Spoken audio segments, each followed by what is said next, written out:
Hello my friends, my name is Bella. Welcome to my channel. If you're new here, I hope you enjoy your stay. Welcome to this video. I asked you guys on my Instagram what you wanted to see from me, and a lot of you voted for 5-star predictions. So far 2022 hasn't been that bad. Honestly, I've read some really amazing books. I've found a lot of new favorites, like all-time favorite books. I've been really lucky in that sense, but there are some books that have been staring at me for a while now, and I just know that they're going to be 5 stars, but I'm so scared to pick it up because it's like that one Taylor Swift song when James is talking to Betty and he's like, I just realized now is the last time that I can dream of what would happen if you see my face again.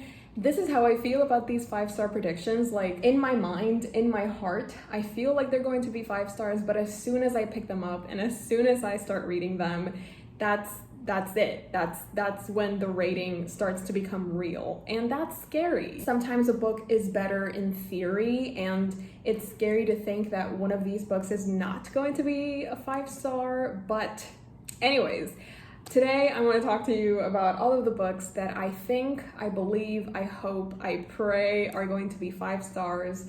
And maybe you've read one of these and you can help me bump them up into my TBR, or you can help me stop being scared that it's not going to be as good as I think it will be. Without further ado, let's get into all of the books that I think are going to be 5 stars in 2022.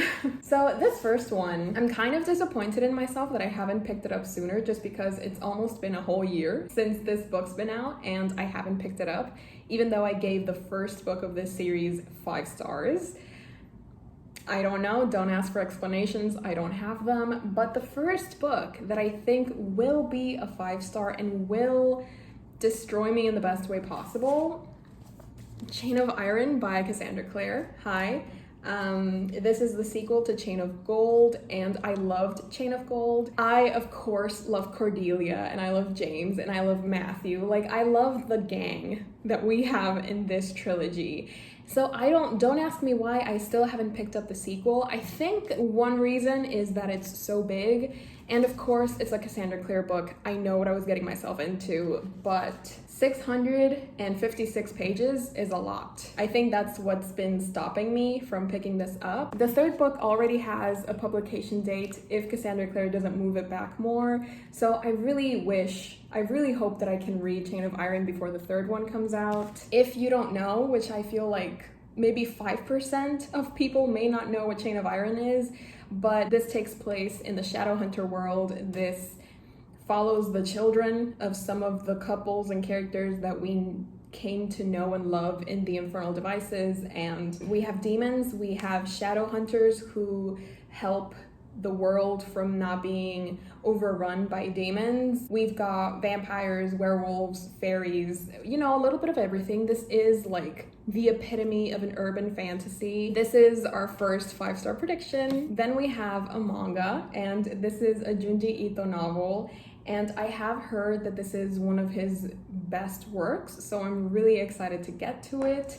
It is Lovesickness by the father of horror. I feel like that title belongs to someone else that is not Junji Ito. Junji Ito, the of horror. Okay, so he's called Master of Horror. I feel like somebody else is called Father of Horror, so I'm not going to use that title just in case. An intoxicating beauty turns a small town into a bloody hell. I mean, Junji Ito knows what he's doing. I feel like his imagination knows no bounds. And honestly, he's the reason that I love horror manga as much as I do. He introduced me to this whole new world of manga and storytelling, and because of that, I'm just so excited to read Lovesickness. So hopefully I can pick it up soon. Maybe when there's a thunderstorm going on, maybe the lights go out and I have to read by candlelight and I can hear stuff in the background. Like, you know, just like the perfect ambiance to be traumatized. I feel like that would be the best way to read Lovesickness.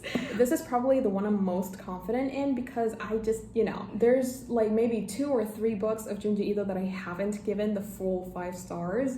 So I'm just hoping this isn't one of those exceptions, but I'm pretty sure this is going to be a 5-star. Okay, and then we have So this next book is a beauty. She is a stunner. I just hope the story lives up to the beautiful cover that it has. The author of this book also wrote one of my all-time favorite books, so to say that the expectations are high would be an understatement, but I digress. An Arrow to the Moon, written by Emily X.R. Pan. This is Romeo and Juliet meets Chinese mythology, and I don't think I've read Chinese mythology ever, and if I have, I don't remember it, but of course, I feel we all know what Romeo and Juliet is about. Star-crossed lovers destined to be apart. Maybe this will hurt because we all know Romeo and Juliet does not have a happy ending. We do know it's called a tragedy for a reason, and I know nothing about Chinese mythology, so I feel like learning about the mythology and the lore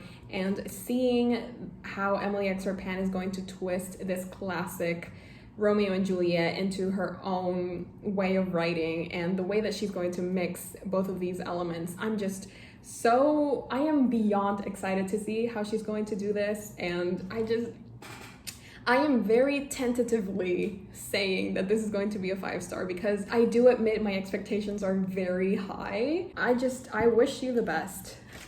Literally wish you the best. These next two books are by the same author, and I recently read my first book by this author, and it became an all-time favorite book of all time. It destroyed me. If you've been here for a while, then you know what book and what author I'm talking about. I recently got 2 more books by her, and of course I'm going to predict that these 2 books are going to be 5 stars, because if Normal People by Sally Rooney was 5 stars, then her other 2 books might as well also be 5 stars. We first have Beautiful World, Where Are You? I love this cover. And then we also have Conversations with Friends. Conversations with Friends is wonderfully alive to the pleasures and dangers of youth and the messy edges of female friendship. Hello? I like to be surprised by books.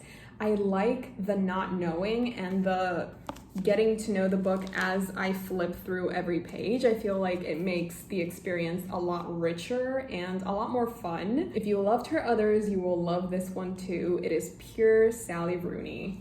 I mean, if it's pure Sally Rooney, I'm pretty sure it's a 5-star. Like, I'm sorry. I'm a proud member of the fan club, so yeah, both of these are going to be 5 stars. I said what I said. I am terrified to pick them up and maybe they won't be as good as I think they will be, but we will not think about that. We will pretend to not think. This next book is also a big boy. He is a very big boy. And it is Crescent City. Wait, no. It is the second book in the Crescent City series, trilogy, something, and so this one is called House of Sky and Breath, the first one being House of Earth and Blood. And I mean, I will be honest, the reason that I haven't picked this up is because I can't remember what happened in book 1. Like, my friend keeps telling me, just watch a video recap, but I'm like, no, I need to reread the first book just so that I don't miss anything. So that's one major reason that I haven't picked this one up, and also the sheer size of this behemoth of a book. But also it's stunning. Hello, we cannot deny that this is a stunning book. We also can't deny that this has 801 pages. I'm sorry, I just had war flashbacks to War and Peace. I'm sorry. Sorry, I didn't mean to flex, but anyways, this is another 5-star prediction just because the first book in this series is a 5-star for me. I loved every second of it, and you can tell how much I loved it because I remember 0% of it. I mean, that's an exaggeration. I do remember bits and pieces. I remember how I felt reading the book. And isn't that what matters? Isn't the emotions that a book made us feel more important than the book itself? Like, at some point, the plot doesn't even matter. Like, what the book is about, it doesn't matter. What matters is how you remember it and what you went through reading it, and that is that on that. The next few books I do not have physical copies of, maybe because they're still not out yet or I haven't bought them, but I will because they will be 5 stars for me. The first book in this pile of I do not own you yet, but you will be mine and you will be 5 stars is Book Lovers by Emily Henry. Emily Henry has written Beach Read and People We Meet on Vacation, both of which have been 5 stars. Emily Henry has perfected the craft of writing enemies to lovers, as well as writing friends to lovers, as well as writing a second chance romance. So in my eyes, in my heart, in my brain, Emily Henry can do no wrong. One summer, 2 rivals, a plot twist they never saw coming. Hi, this is going to be a 5-star because I said so. If it's not, I'm just going to pretend that it is because I just know Emily Henry's gonna change my life, as she has, because People We Meet on Vacation is one of my favorite books of 2021, and Beach Read, I read it in one sitting. So there's some kind of magic in Emily Henry's writing, in Emily Henry's books, and I can't wait to get my hands on Book Lovers because I just know I'm going to love it so much.